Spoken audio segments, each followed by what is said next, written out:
What is up, all you real estate loving individuals? This is episode number 8 of the Real Estate Take podcast, and I'm your host, Wendell Butler.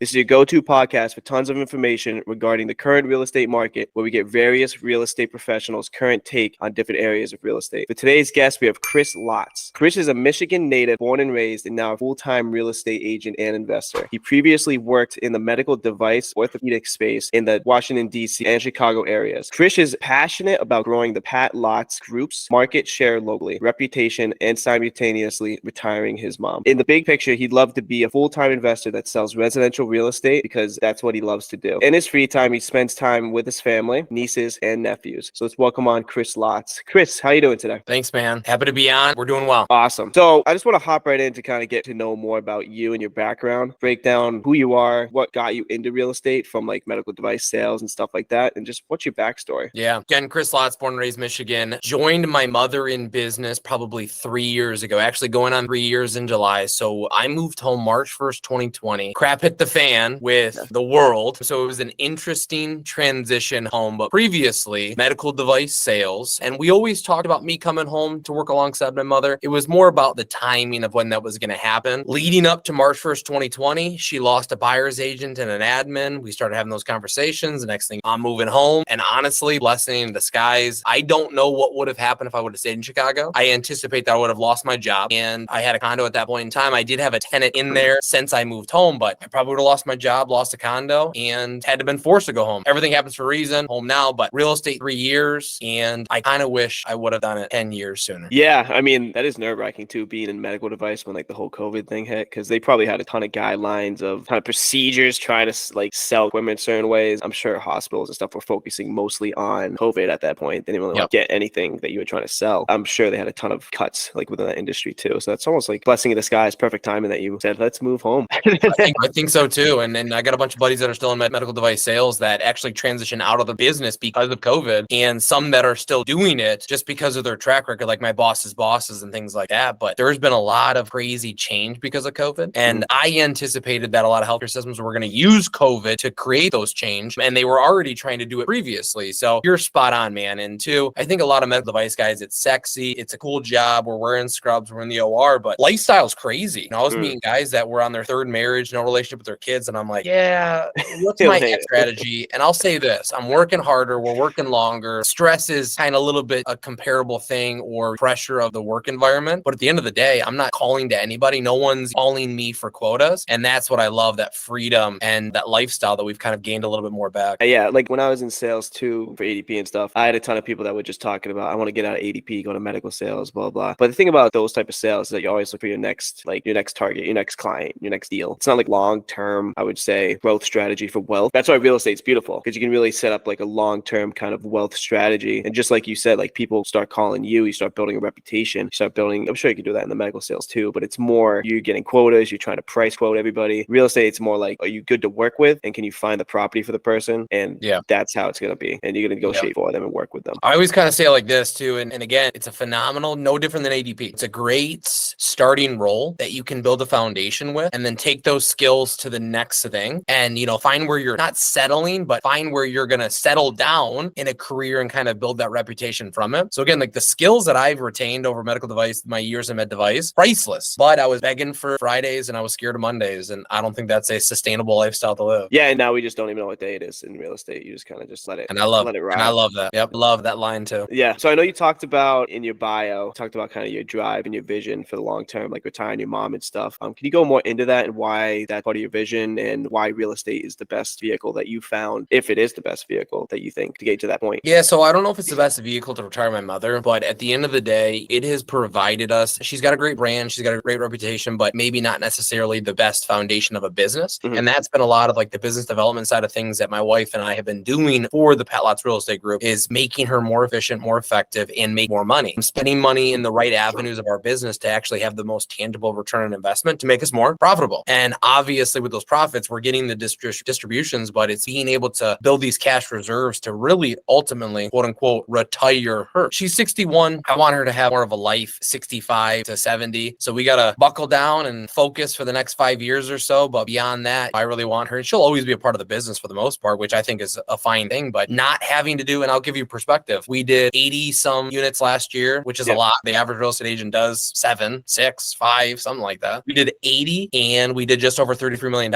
And that's not a small book of business, but I'd like us to drop down maybe to consistently doing 60 units, predominantly sell side, and somewhere around the 20 to $25 million. But we gain so much more life back. We're making the same, if not more money, but we're gaining so much more life back. That's kind of the focus. How are we doing that? Business development, incorporating technology, hiring the right individuals, working with companies that collaborate with third party like media companies, VA companies, things like that, just to make us, again, more effective. I always tell her there's 3 things that she should focus in on: listings, leads, content creation, or touching your sphere. If it's not those 3 things, you should not be doing it. And your phone should only be ringing for new business. If it's about current business or current deals, that's why we have administrative assistants to deal with those fires or issues like we talked about off camera. And again, rule of thumb, those 3, and the phone should only be ringing for new business. Other than that, delegate, delegate, delegate. Yeah, I've noticed from talking to realtors too. I mean, everybody gets, as a realtor, when you start off, kind of start as a buyer's agent, I would say, unless you're lucky and all of a sudden you just start getting listings like crazy. But everybody wants to get listings. It's not that listings are easier. Obviously, you have to sell it and you have to do your part of the work, but it's just a little more less active compared to a buyer. Like with a buyer, you got to drive around, you got to go places with them, you got to spend a lot of time working for that dollar. But if you have listings, you kind of have it listed, and then you kind of have a team that could even do the open houses for you. You can really delegate a lot of the work, really make a more bang for your buck and more for your time. I'll break that down a little bit too. Break it down. Yeah, we kind of divide and conquer, because I think right now it is tough to wear a listing hat and a buyer's hat at the same time simultaneously to be as efficient and effective as possible. So Pat deals with all of the listings and I deal with all of the buyers. And there's a reason that I'm doing this. Well, getting into these homes is not easy when, again, you're dealing with listings and listing clients. And then also just knowing these products and being as competitive as possible is a name of the game. So I don't necessarily want to wear the listing hat right now, and she can't wear the buyer's hat. So that's why we're so effective. And I think when you do not specialize in one thing, specifically buyers and sellers, that's what I was going to say. The amount of miles that I put on my truck last year, I think we're like 37,000 miles. Wow. Yeah. And she probably did 12,000. So my desk time, my non-client time is in between showings, but I'm showing 7 houses a day. I'm working with right now 20 different buyers. Yeah. And that's hard to juggle. That's that average agent's annual quota or annual expectation. And we're going to close them out in before Q2's even done. But to be able to do that, kind of a young man's game. Yeah, exactly. And I mean, good thing about using buyers too is that when you help people buy, that's like the number one referral strategy that you can get, because you work so well with them. Then they start telling everybody about you. Like, oh, I bought this house. Who'd you use? Chris Lotz. Use them for this. Use them for that. It goes throughout their family. Goes and it starts trending around. That's how you get listings too and stuff. And it just all comes back to you as long as you do a good job, which is great. Got to start somewhere too. Yeah, exactly. So I was going to ask you more about PatLotz, but you went straight into that, and we learned a lot about PatLotz. How long has PatLotz Group been around? Yeah, so I say about 25 years, probably like 23 and a half, but I just round up to about 25 years. And again, that's the difference of having a business for 2 years or 25 years is customer service, great brand recognition. And again, our phone really only rings because of new business, which is nothing but a great thing to have. I actually, in timeout, I don't think I'd be doing, I tell this to my mom all the time, I don't think I'd be doing real estate if we didn't have her current brand. Getting started into real estate right now, I'd probably thinking of different other ways to get investing into real estate, and utilizing a W-2 job is a phenomenal way to do that. Leverage that W-2 income to purchase investment real estate. Yeah. Because getting loans right now, self-employed, is very, very challenging. So would I start real estate in 2020 without Pat? Probably not. But it's also given us a phenomenal platform for her to grow, for me to grow, and to give another perspective. Like before we joined the business, we were doing about $26 million consecutively. Last year we did over $33 million. That's a big jump. Oh yeah. And you know, there's a reason for that. Again, just making us a little bit more effective. So where she's not focusing on all these little silly things, she can just worry about listing appointment, listing appointment, listing appointment. Yeah, I always ask this question to realtors too. Like if you were trying to get started right now, which is like right now the market's like one of the hardest times to get started in real estate. I mean, it's hard to get a deal, period. Unless you're very well branded and it's been around. Like PatLotz Group, obviously. You see realtors still killing it. I mean, the market is still it's on fire, you would call, but the inventory is so low that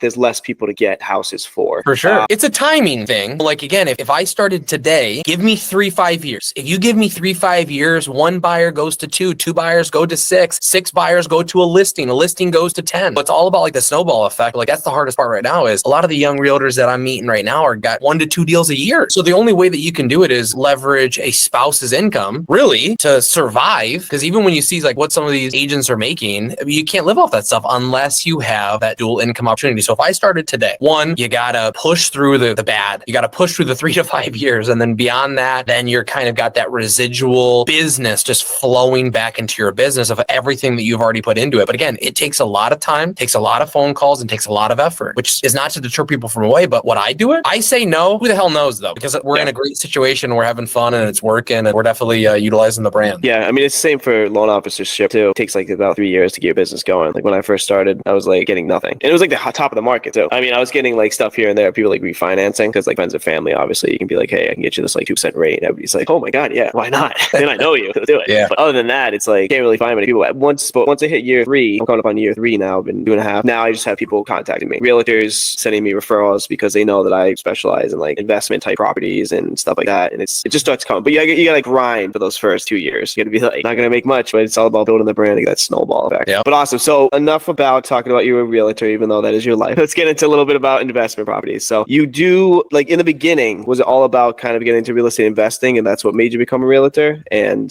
just give us a story of just around that. I'd say probably not. And that's why I would say that I wish I got into, and when I say I wish I would have gotten real estate 10 years ago, it'd probably be predominantly the real estate investing side of things. And I don't know if I said it to you the other day, but my wife sent me a meme and it said, my biggest financial mistake is being in the 3rd grade and not buying my first house. Yeah, right. Because like our age does have a big restriction on what we were capable of doing to a certain capacity. Yeah. But, and I'm 32, if I would have bought a duplex at a minimum when I moved to DC or whatever in rural DC, Virginia, Maryland in 2012, 2013, 2014, that would have changed my life. Oh yeah. And so, yeah, when I say 10 years ago, probably pertains more or less to the investing side of things. And when you're in this world, when you're having these conversations, it's not hard to think about it versus when you're in a med device space or a nurse space or a CPA space or any other space outside of real estate. It's hard to get your mind to think of something else. So when I'm constantly on the MLS or RealComp looking for the new homes and the new opportunities, you kind of run out and you go to the multifamilies, you go to the vacant lands. It was about 1.5 years ago that I stumbled upon a duplex and I said,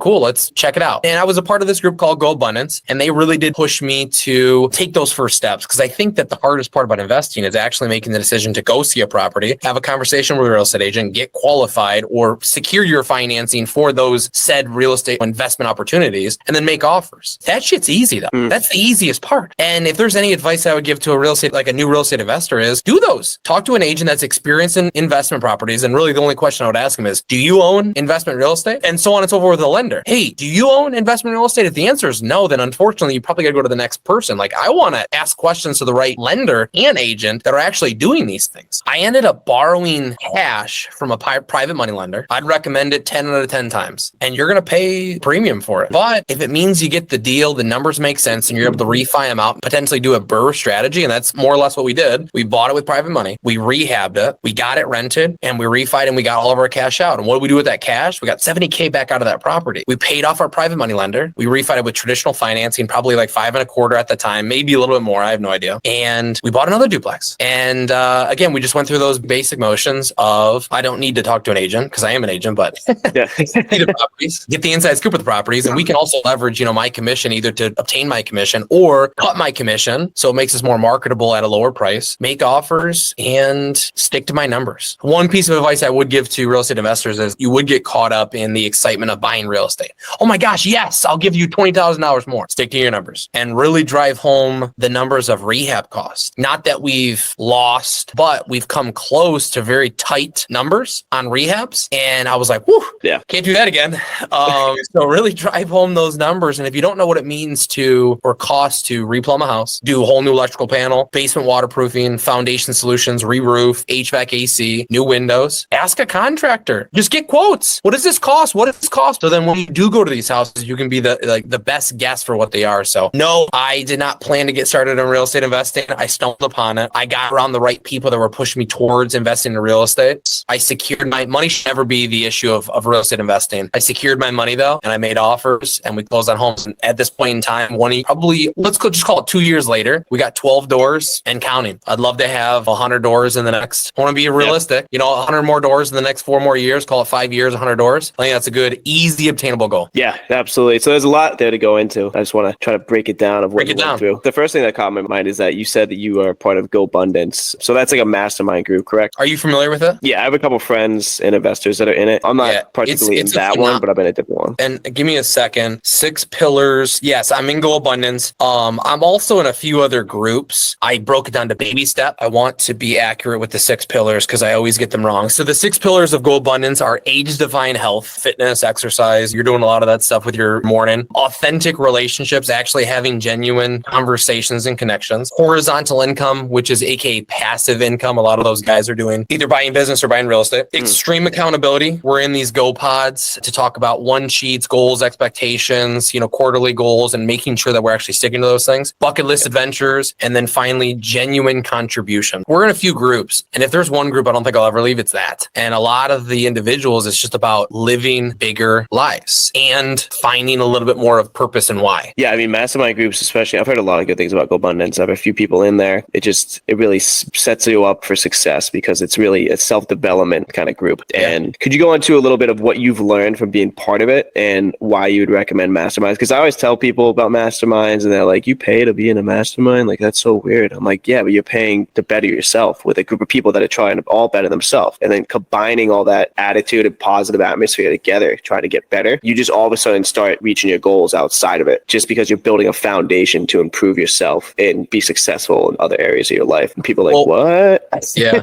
Well, one, before I forget, you're paying for that education and experience. The proximity to these individuals that are 50, 60 years old, they got $100 million net worth. You're paying for that education and experience. So, what I could accomplish in 10 years based on that experience that I'm obtaining from the Go Abundance guys, now I can accomplish it in 2 years. That's massive. Oh, yeah. 2, and I think Alex Hormozy said this, the amount of money that I've spent at bars would probably sicken me. If I spent that money in DC and Chicago on masterminds, real estate groups, real estate in general, my life would completely change. Woulda, coulda, shoulda. It's looking back, really being mindful of where I'm putting my money and putting the money back into me. And that's a big Alex Hormozy thing is if you've got $10,000, it's nothing. Put it into you. Pay for a mastermind. Pay for that proximity. Then what does proximity get to you? Education, experience, and those relationships. Those relationships festered opportunities, so on and so forth. So I wish I would have done it sooner. You don't need to spend a lot of money, but the point is to get around individuals in the same conversation. So what has Go Abundance done for me specifically? Define my goals. Maybe not so much align with my why or purpose. That's still a developmental thing. And me and you, we're going to ask our why or purpose until the day we die. It's an evolving thing, but getting around people that are thinking the exact same as me, defining my goals and actually executing my goals. I don't think I would have bought real estate if it wasn't for joining Go Abundance. And you don't necessarily need to do that. But I think the point being is whatever you do, whatever you want to do, you should be taking action around it. So if you do want to buy real estate,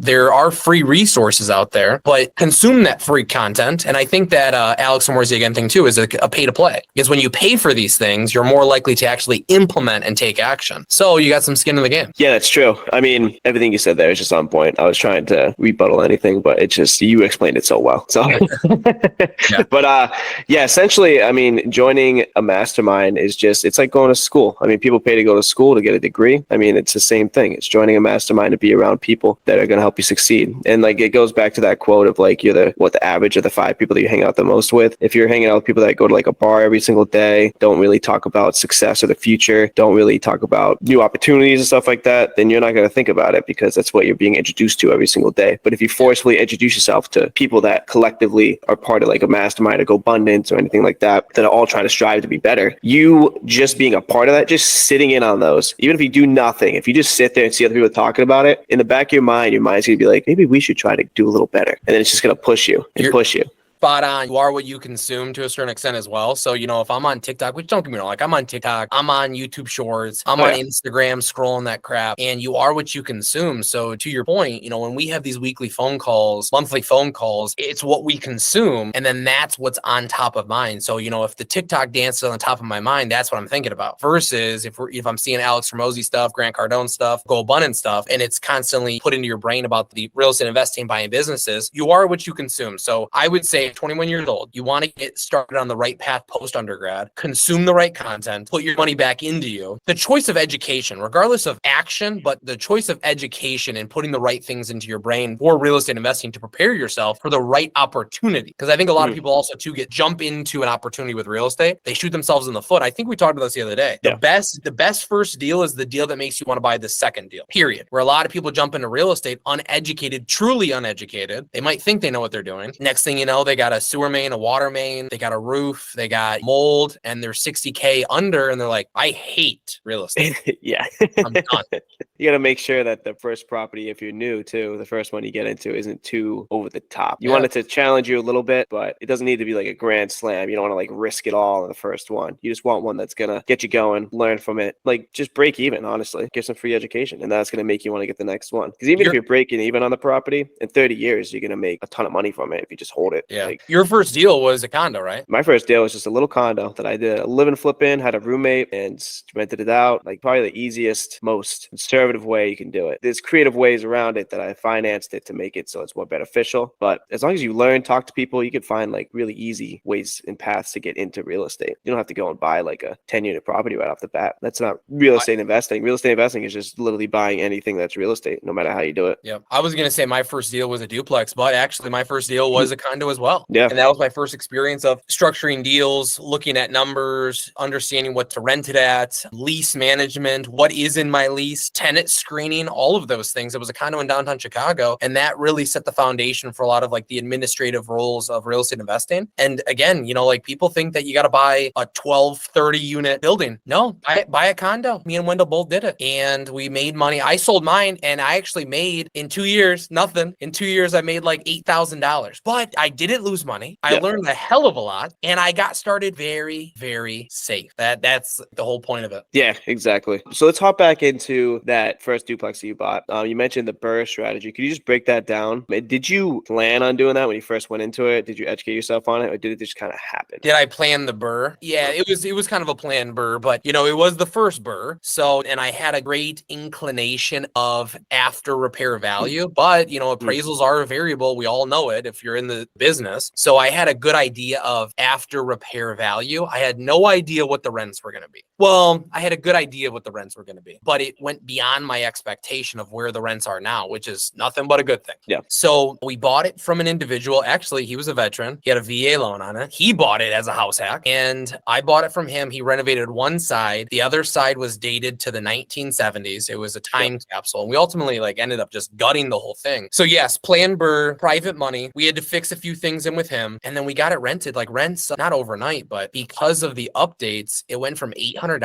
to $1,300 a side. Wow. So numbers were just out of this world. The problem with duplexes, and I don't know if it's the case for anywhere in the country, but in Michigan, you know, duplexes are tough. Anything beyond a 4-unit, it's all based on rent rolls for the most part on value. And not the case. They take the rents into consideration for these appraisals, but not fully. So we appraised under, kinda. We were able to leverage our primary residence within the refi to really maximize leveraging both of those to get all of the cash back out as possible, put in another duplex. So that was a little bit of a tangent. So yes, went in with the BRRRR strategy, unsure on the ARV. And if there's one thing that I would say to Chris a few years ago is really drive home ARV. Don't overspend on cosmetics. You know, we bought the granite countertops. We bought the nicer cabinets. Do I need to do those things? Probably not. Is it hurting me right now? No. But could I have saved money? Like, do renters actually need those things for certain price points? No. Do they need the nicest appliances? No. So be mindful of those things. And that really did kind of cut it a little closer to where we were looking for a break even. So we could refi out our lender and still have cash and be cash flowing, you know, an exceptional amount. So I don't know if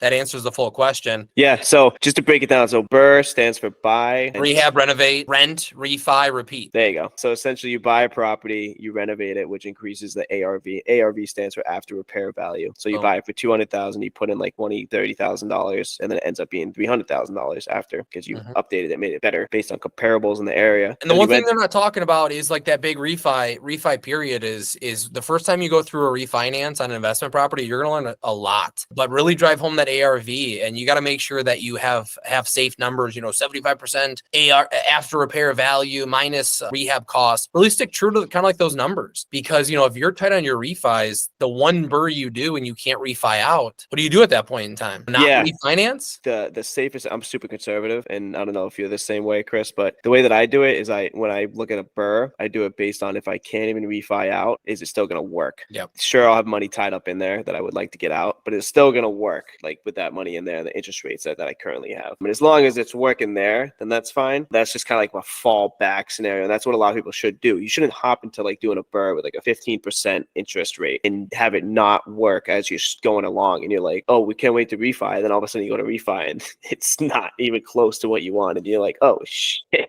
Yeah. Now I gotta like either short sell it or I gotta beg some other private lender to buy out this loan and lend to me. You don't want to get in that situation. So you want to try to cover all bases, be conservative, and be safe with your purchases and your plans. And I'm glad that Burr worked out. And then you have the ability to immediately go and buy another duplex right after, you said? Yeah, and it was awesome. It was a turnkey. So it was kind of like an experiment. So we did a Burr and then we bought a turnkey. Turnkey just being like we could get tenants in there the next day. Yep. And that's exactly what we did. We bought it in a different city, but it was kind of, again, an experiment of where I'm buying in price points and what it means to do nothing and get tenants in. And between me and you, like we did just buy another duplex. Well, the most recent one was another turnkey, one that we not overpaid. Number still makes sense, but I'd rather be at a different price point and kind of, again, quote unquote, overpay if it means I don't have to do things and it could just be a turnkey, get tenants in there tomorrow versus we just did a full rehab. And this rehab alone was worth its weight in gold for an education. We bought and one of the sides was great. The other side, 20-year smoke. Ooh, and I walked in. Yeah, I walked in there and it had, 1940s plumbing, 1940s electrical. They were using the floors like ashtrays. Yeah. But now that's my new standard for rehabs. And I walked into a house the other day showing it to some buyers and there was some smoke smell. They're like, oh, it's smoke. I go, let me show you some pictures because this is nothing. Oh, yeah. I mean, you do those huge rehabs, like the really disgusting ones, and you're like, this is awful. But then you go into like other places that people won't touch because they're like, oh, this is bad. And you're like, this is great. Yeah. First 2 days of the rehab, like I would leave and I'm like, I got to burn my clothes. It was that bad. And, but again, will I ever buy another one like that again? Probably. Will I be more true to my numbers? For sure.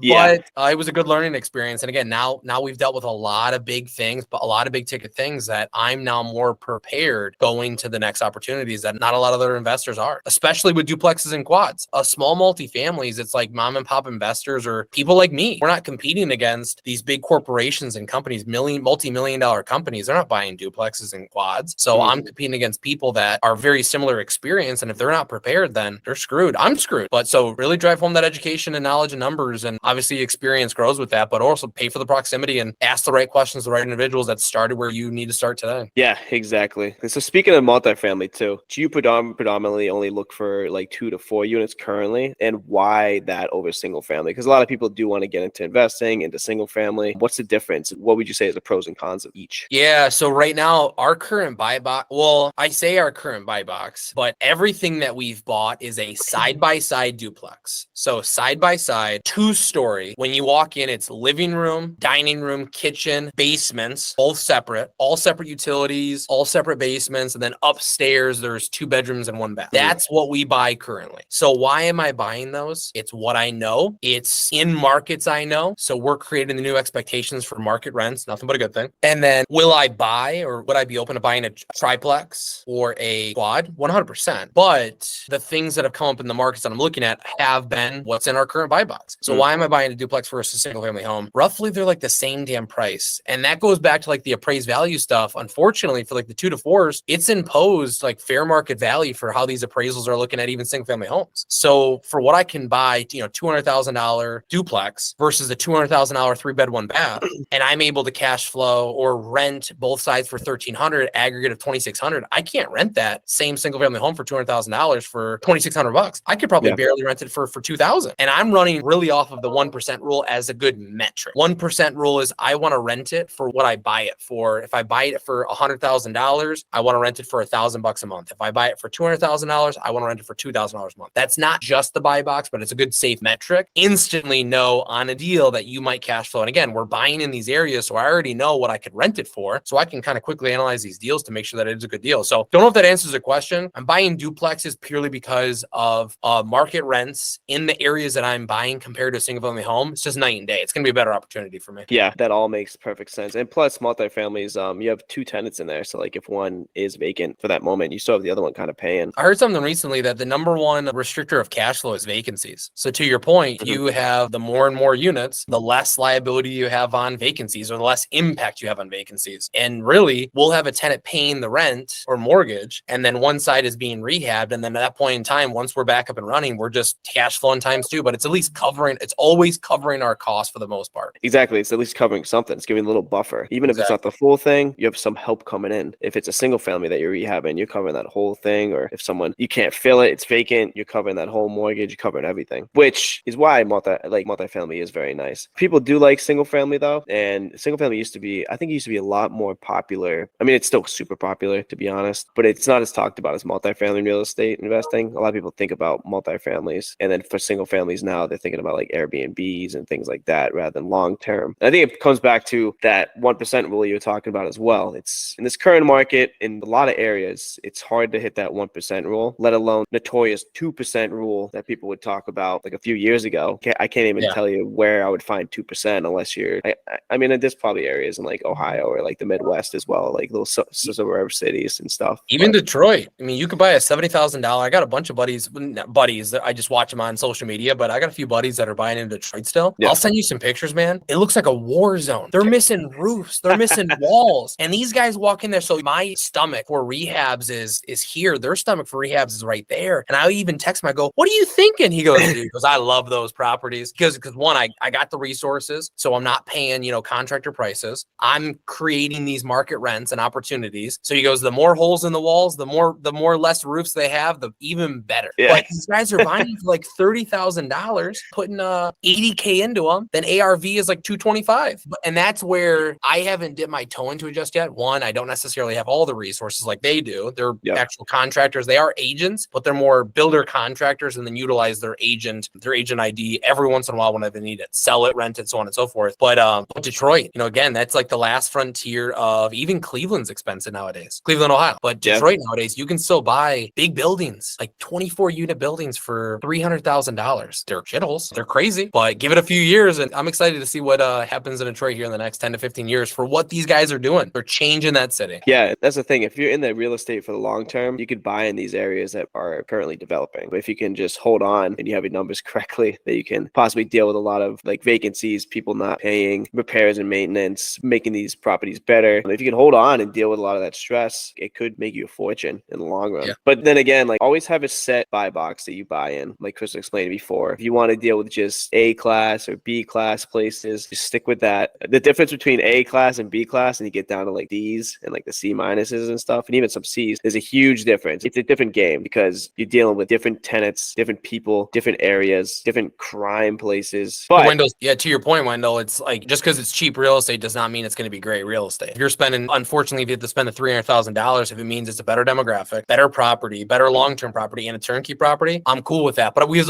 also evolved to that space. The cheapest duplex we bought was $160 in a great town, in a great neighborhood. It's cheap, but does it still yield a different demographic? 100% it does. And is that a good thing? Is that a bad thing? No, but it's something you got to take into consideration for the longevity of that property, for the longevity of you being a landlord of that property or wanting to own that property. And again, for us, you live and die from good tenants and you live and die from bad tenants. Yeah, exactly. And I'm part of this Facebook group. I don't know if you are. It's like the Burr Investment. There's a ton of people in there. The owner of it always talks about you could always buy those like $20,000 properties, $30,000 properties. You can cash flow a ton, cash flow like $1,000 a month off of those. Like nice. You get 10 of those, you're retired. But then he's like, but in 10 years, when that roof goes, when those boilers go, when those HVAC goes, which is going to happen a lot quicker than these other higher class areas, where's your cash flow then? It's gone. Your whole year cash flow is gone. Your whole 2 years cash flow is gone. So you got to like play the game of, okay, this is going to, and there's no appreciation. That's another thing too. But if it's like 20,000, 30,000, 20 years, it's going to be worth like 40,000. Like that's not that good. Yep. That's not great. So you got to play the game of like, okay, we got to do the balance of cash flow with maybe not the best demographic, not the best properties, and less appreciation, or less cash flow with a lot of appreciation, maybe better clientele that treats the property better. It's kind of like stocks and bonds. I treat it like stocks and bonds. You got the stocks, which are like cash flowing ones, pretty risky, but they're cash flowing. You get the bonds, which are going to appreciate a little better. They're going to last a little longer. They're going to be less of a headache. Either way, they're still going to both make you money. But yeah, you just want to make sure that you understand each market.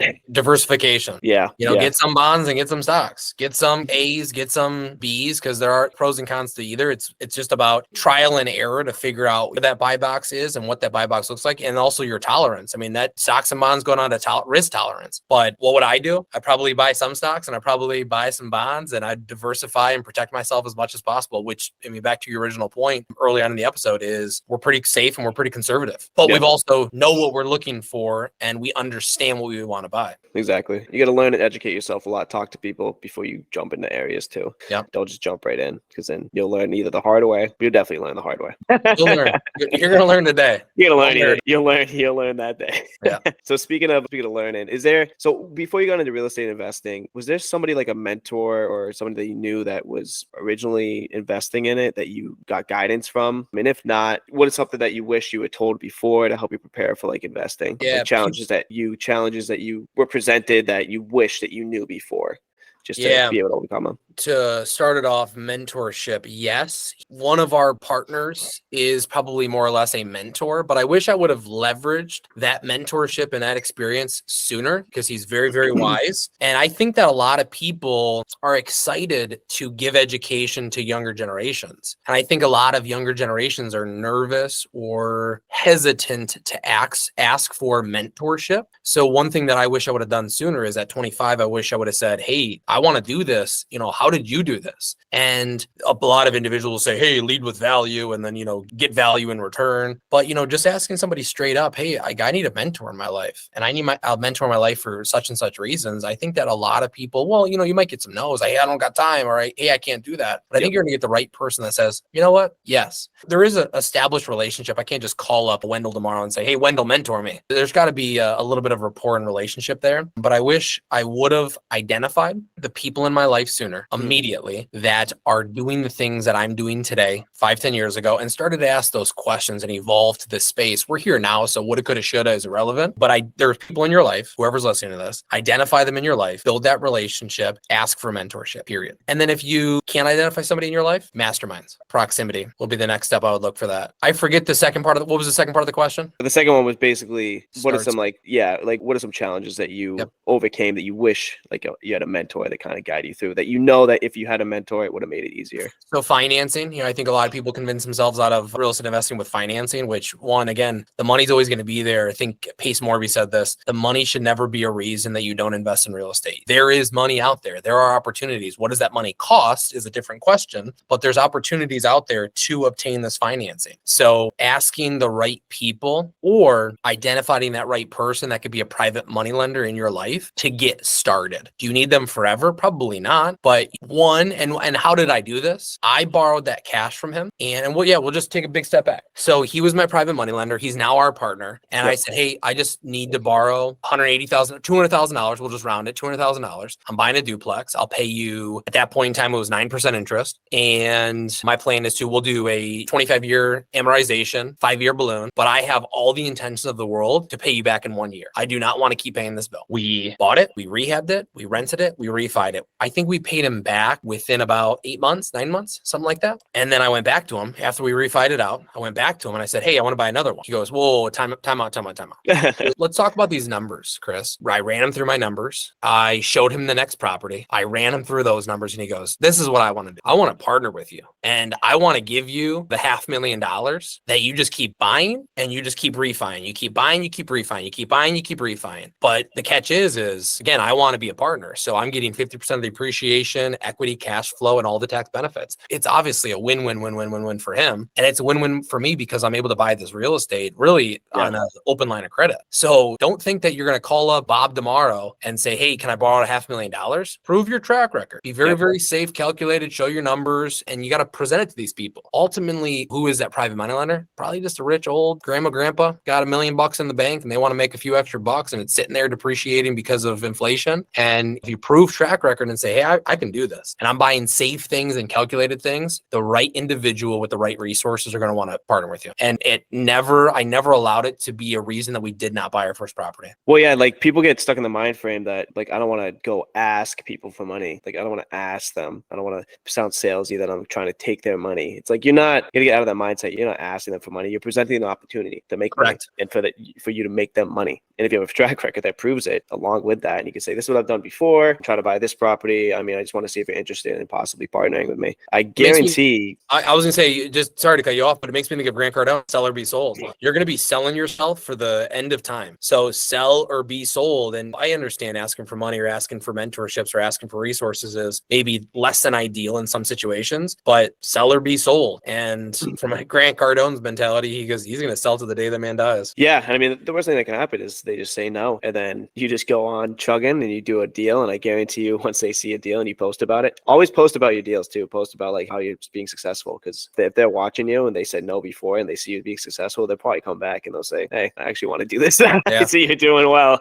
Yeah. Make me some money. But yeah, like you're saying, like financing is always a scary thing to people, but you can be so creative with financing, especially like what you're doing with a private lender. It's just creative. It's just things that people don't think about. People think, oh, I got to put down 20%. I got to get this traditional financing. I got to have the right debt to income ratio. Like you don't really have to. You can find literally private lenders that'll give you the money for it and partner with you. Be creative. And you don't have to like necessarily have to partner with, don't quote me on the statistic, but the majority of real estate investors ever since the 80s have gotten into deals with creative financing, seller financing. Mm-hmm. So, you don't have to necessarily know the private money lender, but it's identifying the right deals that are off market that you can utilize seller financing. And look at this kid named, I hate to call him a kid if he sees this, but his name's Cody Davis. I think he's out of Seattle. I think he's out of Seattle. Dude's 23 years old. He's $25 million in debt, good debt, money debt. He's got 100 plus doors and he's 23 years old. And every single deal he's bought up until probably, the past few deals has been 100% seller finance. So again, just because you don't have the funds, ask the right questions, ask the right question 3 times and keep pushing the seller financing. Hey, seller financing. No. Hey, just want to readdress the seller financing. Can we at least talk about it? Sure. Hey,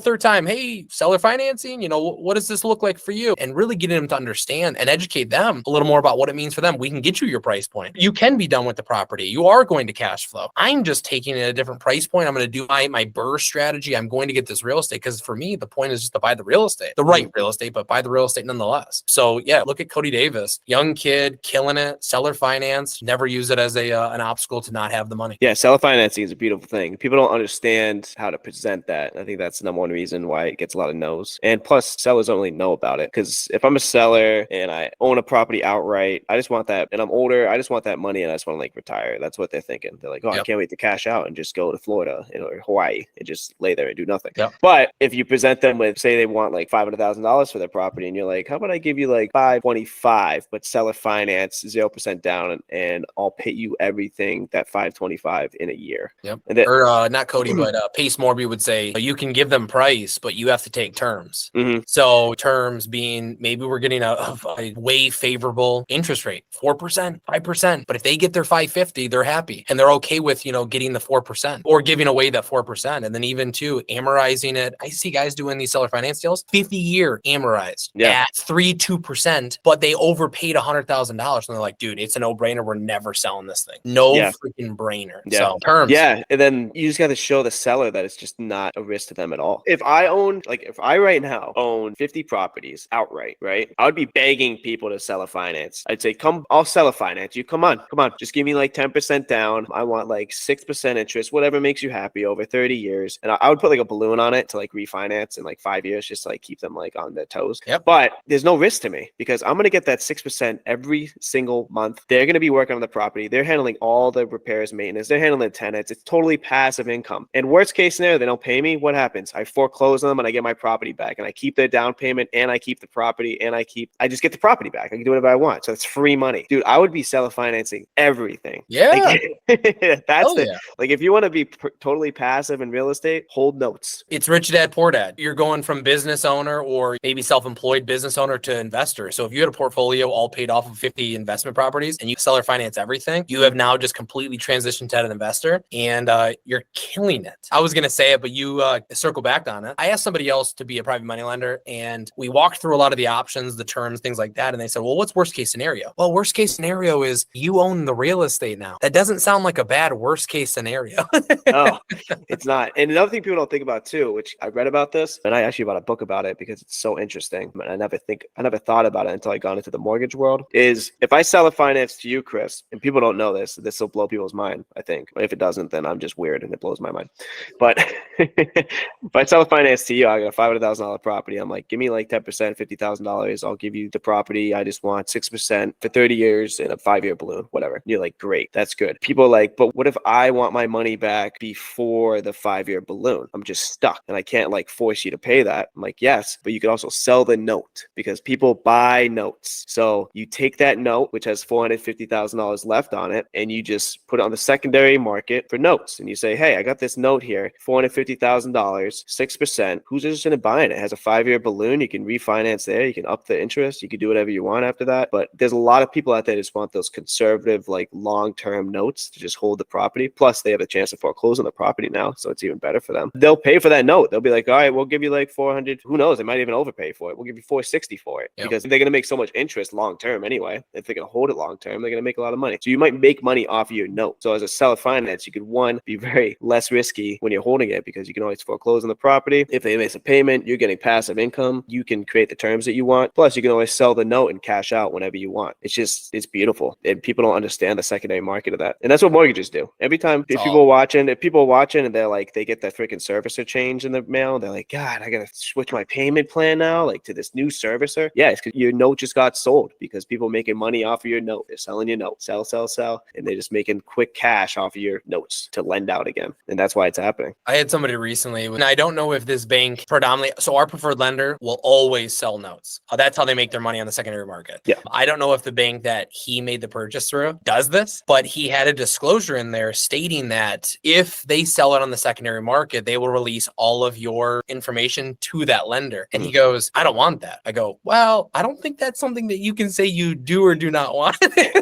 I go, I think it's just acknowledging that you can't say there's no opt in or opt out, but not many people realize that banks make their money on the secondary market. This is what it is. Yeah, they don't. I mean, if I'm holding a note for like 550,000, it's almost a buy it for me. So 600,000 the day after I close the loan. Yeah, I'll take that 50,000 because I can make more money on that by lending it out or buying another property with it. That's how these banks make their money. Yeah, I mean, if you hold it too, you can always make all the interest. I mean, a $500,000 loan with 6% interest, you probably pay like $600,000 interest over 30 years, which is ridiculous. When people see that number, they're like, "What?" But that's just how it is. It is what it is. It is what it is. If you don't have the money, you gotta lend it. That's why you get renters and you do house hacks, so they're paying that interest for you. Exactly. But yeah, so we're coming up with like an hour, so I just want to wrap this up. Don't want to hold you too long because you're a busy guy. So just to wrap it up, I just want to ask you, or have you tell the audience, well, I'll ask you this question first. For people that are getting into real estate or interested in like real estate investing or being a realtor or anything around the real estate business, are there any like books that you would recommend that just pop into your head right off the bat for someone to go out and get and just read? So I think there's a lot of great free information out there, but if there's one thing, and I've started to have this conversation with a lot of young individuals, post undergrads or college kids, I think it's all about the mindset. And I don't really have any big books that come to mind, but I think a mindset shift for me has been Rich Dad Poor Dad and how we make money. And then I would put that into other mindset books. I think like Can't Lose or Can't Be Touched, Can't Touch Us, that Navy SEAL, I'm blanking on his name. But a lot of it is just reinforcing your mentality, your mindset into not thinking that you are failing, but failure is a path to success. So if it's me, I'd read Rich Dad Poor Dad. I would take a big shift in how I perceive money and how I make money and how I want to make money. And then two, just keep driving home the mindset stuff. I think a lot of people will go buy real estate books, finance books, marketing books, and they never solve disease. They only treat the symptoms. So the disease is mindset, getting your mind to the right place, actually execute that action. Because you could read books and watch YouTube videos all day long, but if we're not going to take that first step in getting started, what is it all for? So Rich Dad Poor Dad, and then just drive home the mindset stuff. And there's a lot of great free resources, a lot of great books out there. Ed Milet's, the Grant Cardones, all of those guys have some great books to narrow in on that mindset. Yeah, definitely. Were you talking about was it David Goggins? David Goggins. Yeah, anything David Goggins. Shit, I got 3 videos on my phone that are like David Goggins compilations. Just watch those every day and it's on our board in our office. It's get your mind right, eliminate distractions. Those 2 things alone change your life. Everyone thinks it's got to be, I got to know everything about real estate investing. That's going to be trial and error. You're going to figure those things out. You can ask those questions, but if you don't have your mind right, if you do not eliminate distractions, if you do not take action, what's all the information worth? Nothing. Yeah. I mean, David Goggins, you watch his videos, you're like, oh my God, I can never be this man. This man is ridiculous. But if you're even a tenth of him, oh my God, the amount of success that you can have. He runs like 150-mile marathons on broken legs. Like, we're not saying you need to go do that. We're just saying you have to have the mindset that afraid of failure and to just overcome that and just take chances, because life is risky. It's so risky that you're literally going to die. There's no way not to die. So might as well take other risks throughout it. You said it perfectly. You don't got to be him. You don't got to be half of him. If you're a quarter or a tenth of him, of those attributes, your life is going to change, and it's going to compound overnight, over weeks, over months, over years. So just start with action, start to implement small little change. That change is going to be 1% better. That 1% turns into 100% year over year. Absolutely. So let's wrap this on up. Is there anything else you'd like to tell the audience about yourself, like your social media handles, where to meet you, any meetups you run or attend in the area, if you have a charity events or just business links, PatLotz or anything like that? Yeah, best way to connect with us, me personally, is on Instagram at _Lotz. Primary business handles for YouTube, Instagram, TikTok, LinkedIn, so on and so forth is going to be at the PatLotz. Connect with us, shoot us a comment, shoot us a like, and love to hear people's stories. Ask me any questions. Always here to help. Awesome. Well, thank you so much for coming on, Chris. It was a pleasure having you, and hopefully we meet up again soon in a few years. Maybe not in a few years. In 6 months, I'll see that you bought another 10 units, and we can catch up there and shoot the real estate, they would say. Right back at you. Thanks for having me on. I appreciate the time. I got a few buddies in Charlotte, so maybe in the near future I come on down for Charlotte entrepreneurs. What's the name of the meetup you got going? But the meetup that I was posting about? Yep. Yeah, it's a Charlotte real estate investors. Yeah, I think it's just Charlotte networking investors events. Yep. And basically, we have like it's a realtor friend of mine that kind of runs them, and I just help kind of co-host here and there and get people there. Cool. But she has like a main group, and then she's starting to make subgroups now. So she got like a Burr one that's happening, a commercial one that's happening, a real estate event just for women in real estate. Very little subgroups in the market because Charlotte is missing that. They're missing subgroup like little events. So we're trying to tap into that. But yeah, definitely come down to Charlotte. Count me in, man. I'll be there. Charlotte's great. Charlotte's a growing city. It's young. It's fun. It's ridiculous how like modernized it's become. It's fun. So we'll definitely see each other for sure. Awesome. Thanks, man. All right. See you, Chris. See ya.